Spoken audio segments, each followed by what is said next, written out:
Multi-20 was it? Yeah, Multi-21.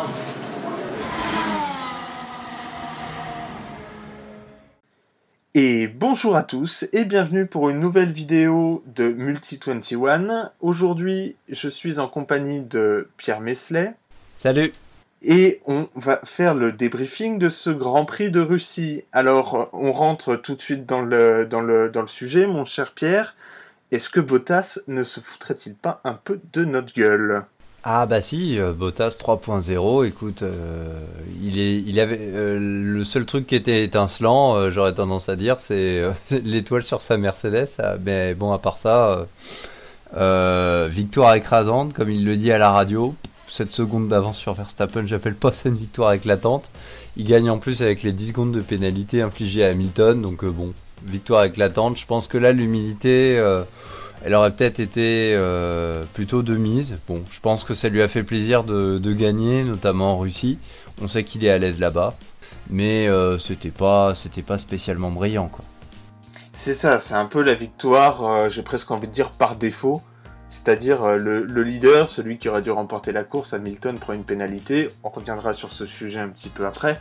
Et voilà, il prend 10 secondes de pénalité. Bottas se retrouve devant.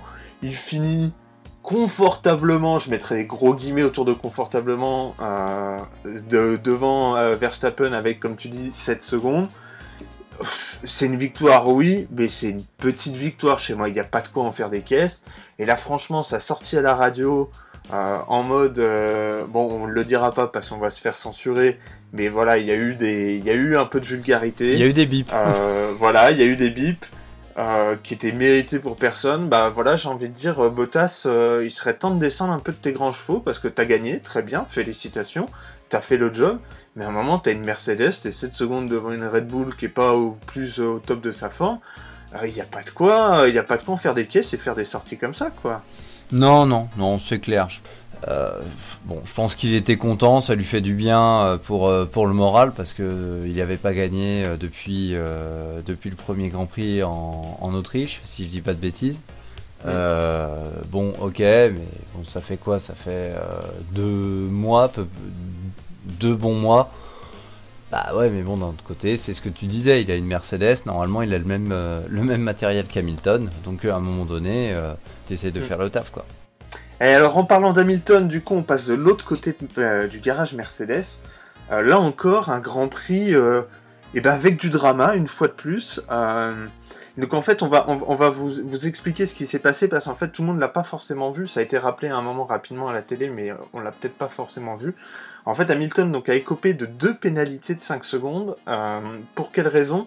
En fait, lors des tours de mise en grille, il avait été indiqué par le directeur de course que pour faire des entraînements de départ arrêté, à savoir on se positionne à un endroit et ensuite on fait comme si on démarrait un début de Grand Prix, ces tests-là, ces entraînements-là devaient être faits en fait depuis la pit lane, c'est-à-dire on allait se positionner à la sortie de la pit lane, juste devant la ligne blanche, là où il y a le feu qui indique si la piste est ouverte ou non.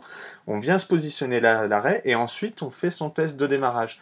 Le problème, c'est qu'Hamilton, par 2 fois, est allé se placer, en fait, est sorti de la pit lane et est allé se placer juste au point de jonction avec la piste, s'est arrêté à cet endroit, donc c'est-à-dire il est vraiment à 2 mètres, à 1 mètre de la piste, et il a fait son test de départ arrêté, et il l'a fait par 2 fois pendant le test de mise en grille.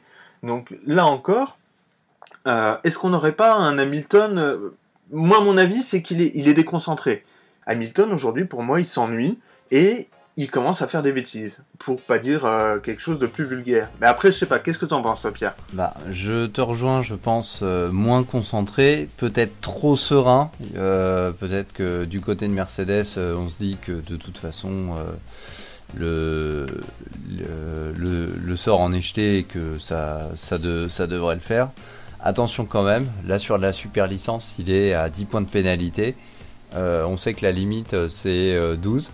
C'est comme pour nous tous au niveau du permis à points. S'il grille ses 2 dernières cartouches, il prend un Grand Prix de suspension. Ça pourrait redescendre au moment du Grand Prix de Turquie, sauf que le Grand Prix de Turquie, de mémoire, c'est dans 3 courses. Dans 4 courses, il lui reste en fait encore le Grand Prix du Nürburgring, le Grand Prix de Portimao au Portugal et le Grand Prix à Imola, avant d'arriver enfin au Grand Prix de Turquie. Donc 3 courses, on voit qu'il enchaîne quand même un petit peu les bêtises, surtout cette année. Hein. On rappelle qu'est-ce qu'il a fait en fait pour avoir ces 10 points de pénalité. S'il en a pris donc 2 au Brésil l'année dernière pour avoir accroché Albon. Ensuite, il en a pris 4 au Grand Prix d'Autriche, 2 pour avoir ignoré les drapeaux jaunes et 2 pour avoir encore accroché Albon. Ensuite, en Italie, on se souvient de sa bourde d'être rentré dans la pit lane alors que celle-ci était fermée. Là encore, clairement pour moi, c'était clairement une faute de déconcentration parce qu'on l'a vu, tout le monde l'avait vu, on en a débattu déjà ce sujet-là. Il était rentré dans la pit lane alors qu'elle était fermée, et donc là, 2 de plus pour ces entraînements de départ arrêtés qui ont été faits dans une zone qui était pourtant déclarée illégale à la base. Donc comme tu le dis, 10 sur 12. Attention à Hamilton, est-ce qu'il ne risque pas, c'est-à-dire ce Grand Prix de suspension, alors qui sans doute l'empêcherait peut-être pas d'être champion du monde, mais malgré tout, irait sans doute affecter la personne mentalement. C'est clair. Donc, écoute, il faut se ressaisir. On sait que des fois, la FIA a peut-être des règlements un petit peu étranges. Il faut s'y plier et pas vouloir faire une loi hamiltonienne, j'aurais tendance à dire. Bonjour, on profite là pour faire une petite pause pour vous rappeler quand même, chers spectateurs, de vous abonner à la chaîne. Hein, c'est super important. Comme vous voyez, on pousse un petit peu la qualité des vidéos, on essaie de vous produire du contenu un peu plus régulièrement. Donc voilà, abonnez-vous, ça nous aide en fait à nous développer, puisque c'est comme ça que YouTube marche. Hein. C'est pas qu'au nombre de vues, c'est aussi au fait qu'il y a des interactions. Donc voilà, n'hésitez pas à commenter, à nous dire s'il y a des choses vous n'êtes pas d'accord, si vous pensez que Mercedes va être champion pendant 5 ans encore, les doigts dans le nez, allez-y, dites-le, on en débattra, on vous expliquera pourquoi est-ce qu'on n'est pas d'accord. Mais voilà, n'hésitez pas à commenter, à liker, on est là, on vous répond et ça nous fait super plaisir. Le pouce bleu et la petite cloche, on compte sur vous les gars. Et sans transition du coup, on va pouvoir enchaîner sur notre troisième sujet du jour, à savoir, Pierre, est-ce qu'il faudrait pas qu'on se débarrasse de ce parking olympique là un jour ? Écoute, concrètement, il apporte pas grand chose en matière de spectacle. On l'a vu, là, grosso modo, la course, c'est un petit peu résumé. Qu'est-ce qu'on a eu ? On a eu l'abandon de Sainz au premier virage. Un petit peu plus loin, il y a Stroll qui part en sautant sur le vibreur et en étant touché en même temps par Leclerc. Il y a eu quelques batailles un petit peu dans le midfield, mais sur le reste, ça a été relativement calme. Hein. On est d'accord. Donc, on rappelle cette piste qui est Sochi. En fait, à la base, a été créée pour un petit peu rentabiliser les fameux Jeux Olympiques qui ont lieu au même endroit. Et en fait, on court un peu au milieu du village olympique. Le problème, en fait, c'est que c'est un circuit qui est pas passionnant. C'est des séries de virages à 90 degrés. Il y a 2 bouts de ligne droite, pas spécialement longues, donc qui permettent pas non plus, en plus de se suivre, de construire un dépassement proprement. C'est pas un circuit, c'est pas un vrai circuit urbain dans le sens où il n'y a pas la ville autour. Franchement, dis-moi ce que t'en penses, mais moi personnellement j'ai l'impression qu'on court au milieu d'une zone industrielle. Et pas d'un village olympique. On est limite sur le parking de Carrefour là, ou le parking du César Palace comme ce qui avait été monté à l'époque à Vegas. Ouais, et encore à l'époque on était à Vegas, donc le cadre était peut-être un peu plus sec. Mais bon, la lumière, on voit peut-être la lumière au bout du tunnel, puisqu'on rappelle en fait que ce qui va se passer, il y a sans doute, alors les plans vont peut-être être un peu décalés avec la crise du coronavirus, mais en fait il est prévu de construire un nouveau hall de concert au niveau de Sochi qui viendrait en fait empiéter sur la piste et la raccourcirait grandement, la faisant passer en fait en dessous de la distance légale réglementaire permettant de tenir un Grand Prix, et nécessiterait des profonds travaux du coup pour revoir cette piste. En fait, en même temps est en construction une piste à Saint-Pétersbourg, une piste qui serait quand même beaucoup plus jolie, dans un cadre beaucoup plus beau. À Saint-Pétersbourg, pour les gens qui ne connaissent pas, c'est pour moi la plus belle ville de Russie, donc voilà, on serait dans un cadre qui serait sans doute beaucoup plus intéressant. Potentiellement un Grand Prix un peu plus vallonné aussi, plutôt que simplement être sur les docks d'un port quelconque d'on ne sait où. Voilà, il y a peut-être un petit peu d'espoir qu'on va enfin pouvoir se débarrasser de ce Grand Prix de Sochi, quoi. Bah écoute, on verra ce que l'avenir nous dira, mais oui, je pense que si ça peut se faire à Saint-Pétersbourg, il y a un certain héritage historique, le cadre est vraiment vraiment sympa, donc si ça peut se faire, ouais, avec grand plaisir en tout cas. Et donc, pour conclure cette vidéo même, on va aborder rapidement le cas de deux de nos Français, hein, pas tous malheureusement, puisque Grosjean n'a pas particulièrement brillé pendant cette course, mis à part en dégommant des plots. On va aborder du coup le cas de Gasly et le cas d'Ocon. Qu'est-ce que tu peux nous dire sur Gasly du coup? Bah écoute, Pierre Gasly en retrait par rapport à Daniel Kvyat. Bon, on sait que Kvyat court à domicile, donc peut-être un petit surplus de motivation, ça change un petit peu du reste.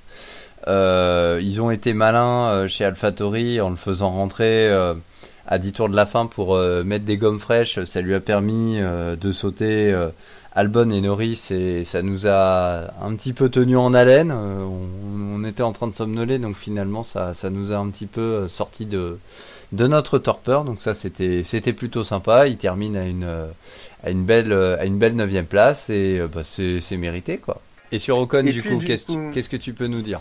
Eh ben écoute, sur Ocon, alors le Grand Prix a été globalement un peu anonyme, hein, le Grand Prix d'Ocon, on va pas se mentir, mais on se souviendra quand même que c'est lui qui a pris sans doute, je pense, le meilleur départ, hein, on va dire, du haut de la grille, puisque c'est lui qui se retrouve du coup derrière le trio infernal, comme on pourrait l'appeler.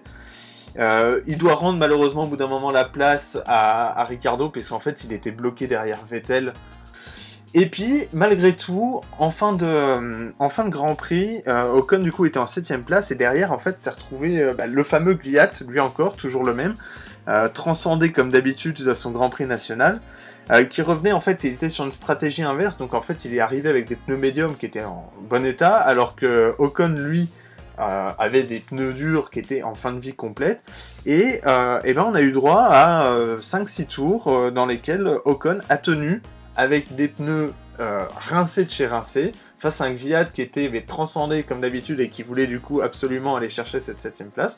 Donc voilà, j'ai envie de dire félicitations quand même à Ocon. Il aurait peut-être pu un peu mieux faire, mais globalement, je pense que ça reste une bonne performance de sa part.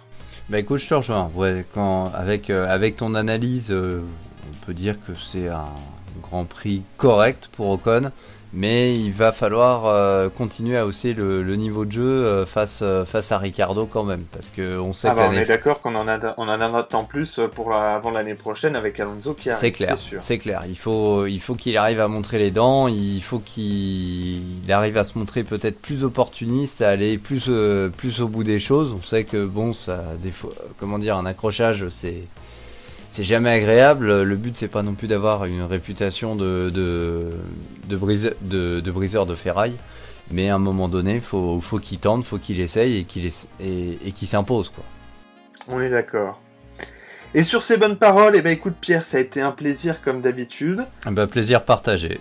Je vous invite du coup à vous abonner, hein, encore une fois. Allez sur le côté, on a créé une petite playlist avec un peu tous nos débriefs des dernières courses, de façon à vous tenir au courant. Si vous avez raté les 24 heures du Mans, eh ben, je vous invite à aller voir la playlist qui s'affiche sur le côté de votre écran. Tout le contenu est là, on s'est organisé pour vous faire un truc propre, donc voilà. Au plaisir de vous retrouver sur Multi21.